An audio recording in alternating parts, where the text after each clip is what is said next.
A nosa costa é unha das máis impresionantes do planeta. En lugares agochados aínda quedan vestixios dos grandes povos que habitaron estas terras desde fai miles de anos. Povos que crían nos seus particulares deuses, pero tamén nos seus demos. A cultura castresa, herdeira da celta, temía a madrugada porque nela habitaban deuses con forma de dianios, como Bestio Aloñeco, que posuía unha coroa e grandes cornos, símbolo do seu gran poder. Os tempos cambiaron, pero a crenza en seres malignos aínda segue viva. Tanto que, segundo a tradición, poden tomar forma e atacarnos. Non é novo. Desde hai séculos, os diferentes povos que viviron nestas terras miraron con veneración á luz e con medo á escuridade. Alí é onde habitan os demos da noite que poden chegar a posuir a nosa alma. Así se transmitiu de xeración en xeración e de relixión en relixión, ata o punto de que aínda hoxe en día hai santuarios como o do Corpiño. Alí, baixo a luz das candeas e invocando a Deus, bótase o demo do corpo, con cerimonias e rezos, como se facía no tempo dos devanceiros e como aínda hoxe en día se fai. A creencia nas entidades malignas é moi difícil de datar, non?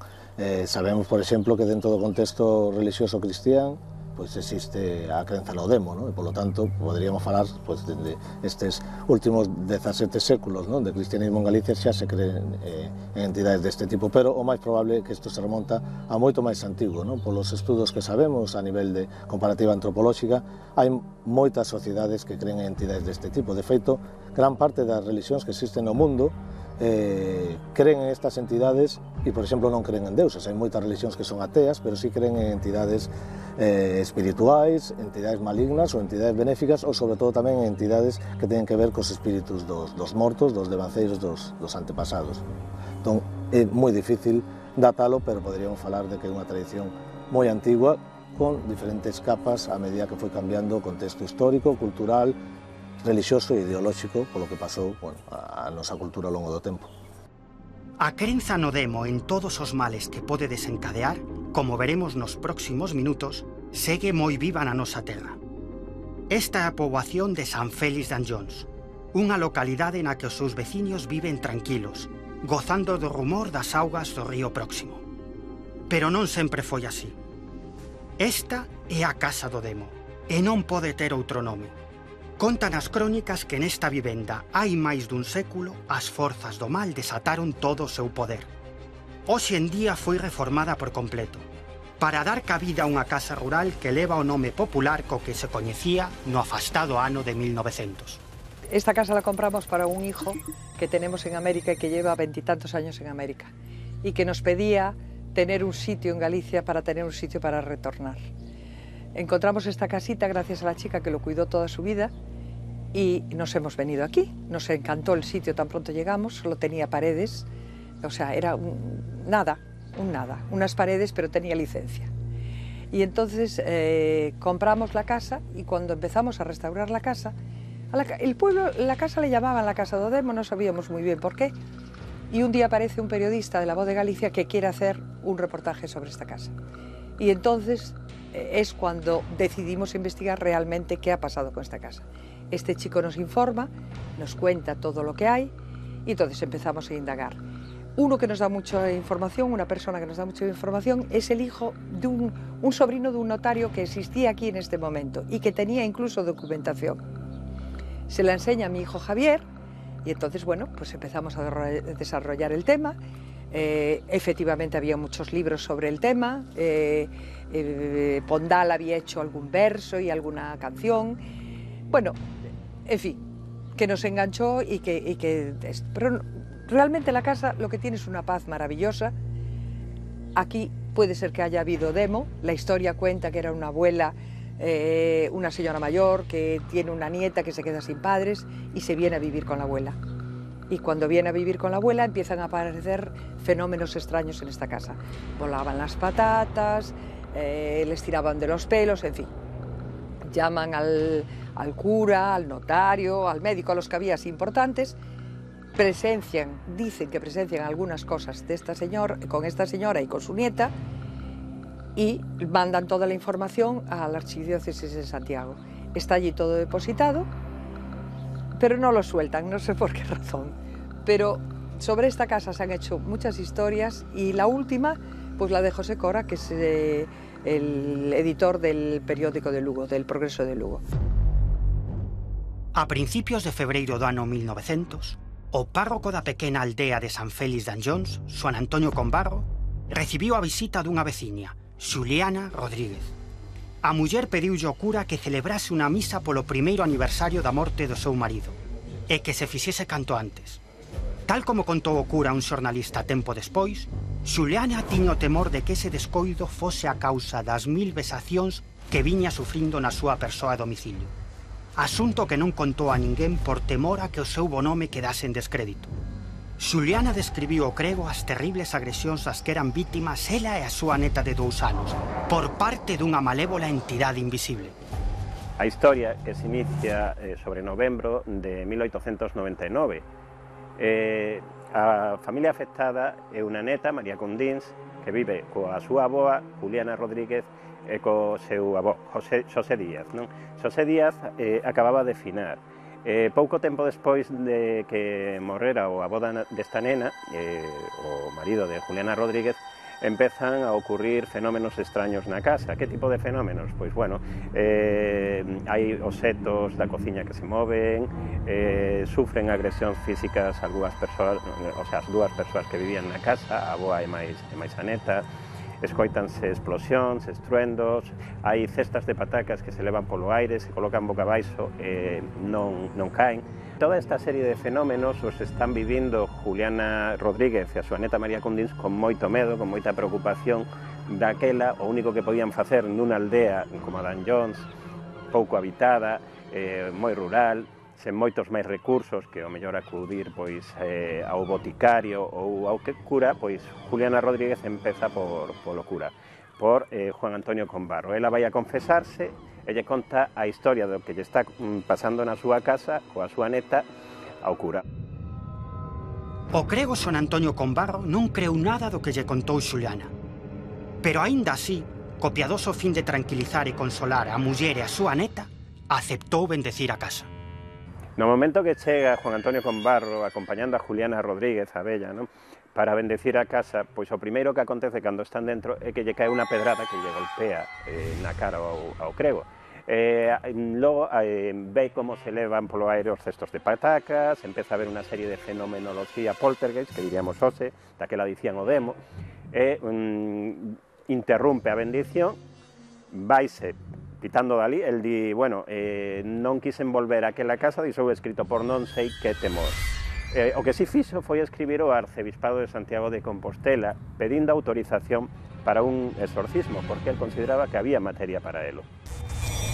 Temos moita fenomenoloxía, se queredes chamalo, de encontros entre persoas e demos, non? Incluso hai algunhas destas situacións pois poden ir parellas con determinados feitos físicos, así o narran, que dentro dos estudios, por exemplo, para a psicoloxía, pues clasificarían como poltergeist, pero que forman parte tamén do contexto antropolóxico deste tipo de encontros, pois en ruidos, en movimentos extraños de obxectos dentro das casas, incluso materialización de determinados elementos ou destrucción inexplicable de obxectos que poden ser hasta unha imaxe sagrada.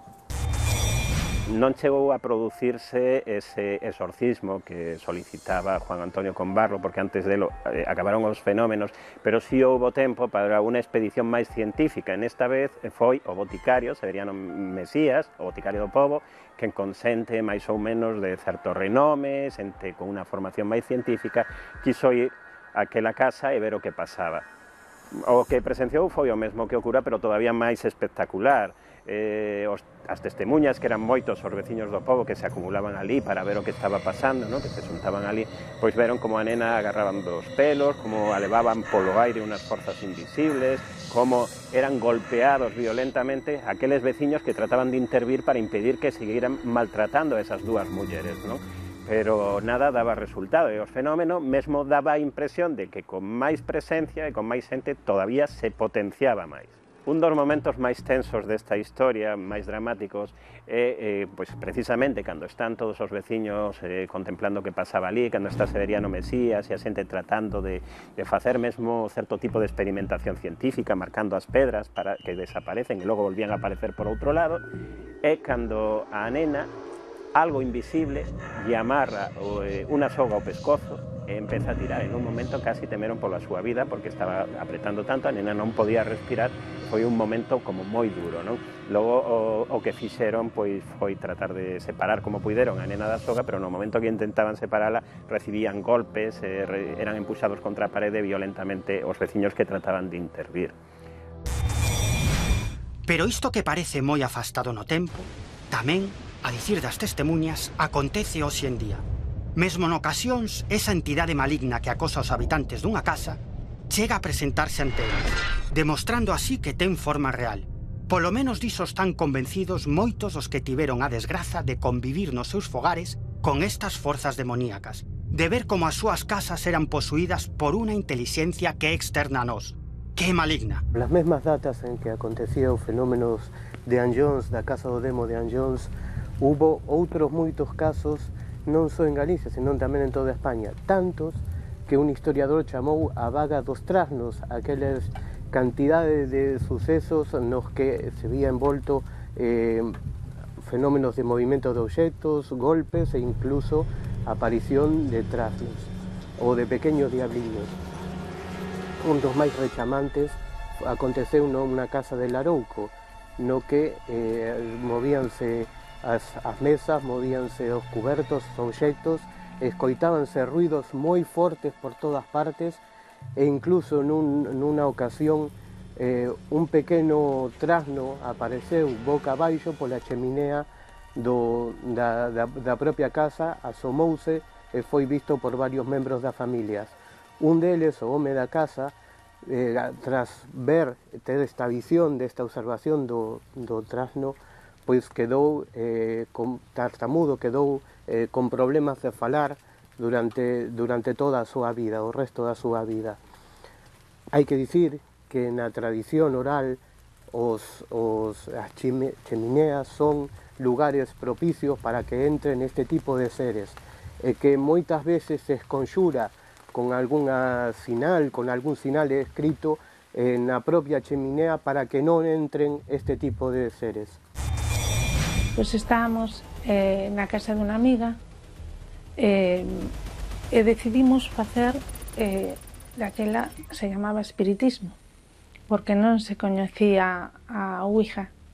Entón nos pusimos en un cuartiño anexo ao salón, nos pusimos ali no chan e pusimos as mans así facendo un círculo.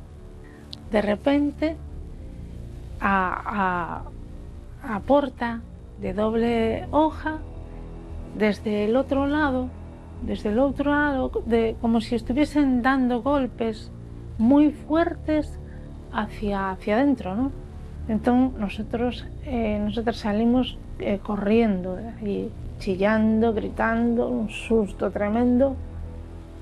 En el otro lado no había nadie, y entonces unha delas dixo: ahora é o momento de volverlo a facer.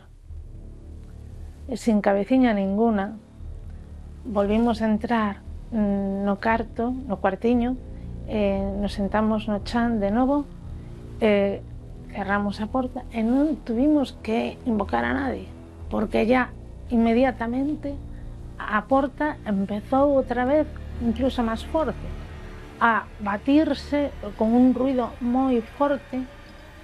Eu vin en el espello como unha especie de sombra sutil, pero eu la vi. Entón les dije que yo me iba de allí, tiña medo. Entón salí da habitación e me fui a la cocina. Entonces estaba en la cocina, no pasaron ni 2 minutos cuando de repente salen todas corriendo de allí, la madre con el candelabro detrás, todo, vamos, aquello eran gritando, histéricas, y yo les pregunté qué era o qué había pasado. Entonces ellas me llevaron a porta de la habitación, tiñan unas cortinas colgadas, largas, e unha parte delas era como se unha man invisible as collera e as movera dun lado para outro, y hasta el techo algunas veces, ¿no? Así como si fuese un manojo, ¿no? Entonces, claro, un miedo terrible, terrible, terrible, terrible. Pero non só acontece nas casas. Ás veces, un xoguete tan cotián como un boneco, como se fose unha especie de esponxa que atrae todo tipo de emocións, pode desencadear este tipo de sucesos. En ocasións, eses espíritus malignos posúen non a persoas, senón obxetos. Obxetos que xeran todo tipo de fenómenos paranormales nas casas onde se atopan. Un caso moi coñecido deste tipo é o do famoso boneco Robert. Robert serviu de inspiración para as famosas películas de Chucky, o boneco diabólico. En realidade, Robert foi un agasallo dunha aia xamaicana o neno que coidaba, que se chamaba Robert Eugene Otto, nacido no ano 1900 nunha pequena localidade de Florida. Ao parecer, esta aia xamaicana estaba moi introducida nos segredos do vudú haitiano. Este boneco medía aproximadamente 1 metro de altura, tiña uns botóns a modo de ollos e estaba recheo de lá. O neno colleulle tanto agarimo a este boneco que púxose o seu propio nome, Robert. En canto tivo ese boneco, na casa comezaron a suceder todo tipo de fenómenos paranormales. Os pais do mozo escoitaban que na habitación do neno había 2 persoas, cando estaba el só. As luces da casa se acendían e se apagaban, os mobles movíanse, as portas se pechaban e se abrían, vamos, que pasaban todo tipo de fenómenos paranormales. En canto ao tema dos obxetos posuídos ou da acción do maligno, ¿no? sobre cousas físicas e materiais, quizá esa anécdota ou a historia, ¿no? O relato máis estrano que teño recollido aconteceu non hai moitos anos na parroquia de Santa María de Lamas, concello de Boqueixón, perto de Santiago de Compostela. Contou o seu campaneiro, Víctor, e ten como protagonista unha imaxe sagrada, o sea, a imaxe tutelar, non? A imaxe da parroquia, a imaxe de Santa María de Lamas, da noite ao día, de súpeto, a cara desta imaxe, que é unha talla policroma de madeira, empezou a desfacerse, non? Como se ardese por dentro ou como a podrecer, non? Hasta tal punto que acabou furada de lado a lado e a imaxe perdeu a súa cara íntegramente, non? Os fregueses, a xente do lugar, considerou este fenómeno como algo do maligno, como unha acción do demo, e decidiron, de un xeito moi pragmático e moi galego, coller a figura e chimpala fora, desfacerse dela e encargar unha figura nova, non? A historia comezou cando eu fui comprar unha boneca para asustar a Kevin, porque ele tenlle pavor as bonecas. E, bueno, fui con o meu primo Sergio, que non pode estar aquí. E, bueno, fui comprar a boneca e, en realidad, o chino regalou unha boneca, sabes? Había unha señora maior e dixo, boneca. E o chino me dixo, toma, regalo. E, bueno, marchei con ela para casa sin ningún problema. Era unha boneca de trapo con un aparato destes que fala por si sola. Chegamos a casa, deixámosla na entrada, e ao largo do día, sin que nadie a tocara, cantaba sola. Non lle dimos importancia, pensamos que viña mal. Quitamos as pilas e a boneca seguía cantando. Pero, bueno, non me facía moito caso. Ata que esa noite, saímos ás 12 da noite e saímos a sacar os perros. Eu fui o último que salín da casa e dixen, bueno, pois vou ir a estar unha broma a Kevin, vou colocar aquí a boneca en cimera para que cando entre el se asuste. Bueno, o caso que estiven, pero como 15 minutos vou colocando a boneca porque caía a cabeza. Al final, máis ben salimos co neno colocado, saín, marchamos ao parque para sacar os cans. Volvimos sobre a 1 da mañá e Kevin tuvo que ir a multitenda San Roque a hacer unhas fotocopias ou algo así tiña que facer. Dixenlle o meu primo, toma, abra a porta, porque tiña que unha sorpresa para Kevin, para que se asustara. E o meu primo abriu a porta e dixo, pero aquí non hai nada. Entón eu entrei e dixo, hostia, pero eu dixo, aquí a boneca, onde carallo vai a boneca? E, bueno, eu me iba acercando a habitación para dejar a chaqueta. Según entrei pola habitación, encontrei a boneca sentada no cabeceiro, agachada, mirando hacia a entrada, como mirándome hacia mí. Entón eu asustei, o meu primo mirou, asumí a cabeza, saiu correndo, chegou Kevin correndo, bueno, pensou que era unha broma, dixo, quita a boneca dei, quita a boneca dei. E dixo, non a vou tocar. E foi ele, quitouna, e, bueno, nese momento dun flash de lucidez, cheguei ali co machete, bueno, desfixen a boneca inteira, desfixen pero inteira, le hice pedazos, la cabeza se desfixen ya, e, bueno, metimos unha bolsa de basura, nos sentámonos os tres na cociña, ca boneca no centro da cociña, na bolsa de basura. Bueno, seguimos os tres ao pasillo para decir, que pasou aquí? Aquí ten que haber alguna explicación. Bueno, cando saímos cando volvemos os tres para a cociña, a bolsa estaba como movida, como se algo quixera sair dela. Entón dixemos, vamos tirala. Fomos á sala ca bolsa para coller as chaves, e según collín as chaves, abrín outra vez a bolsa para ver a boneca se estaba dentro. Resulta que cando abrín a bolsa, a boneca estaba inteira. O sea, foi algo increíble. Nada, dixemos, vamos tirala. Fomos á calle, tiramos na basura, volvimos para casa e nada. Nesta época tan tecnolóxica, tan incrédula, na que parece que perdemos a fe en todo, dá a sensación de que aínda hai conceptos que espertan medos antigos. O demo o que representa é un destes medos. Semella que ninguén está libre de vivir este tipo de fenómenos.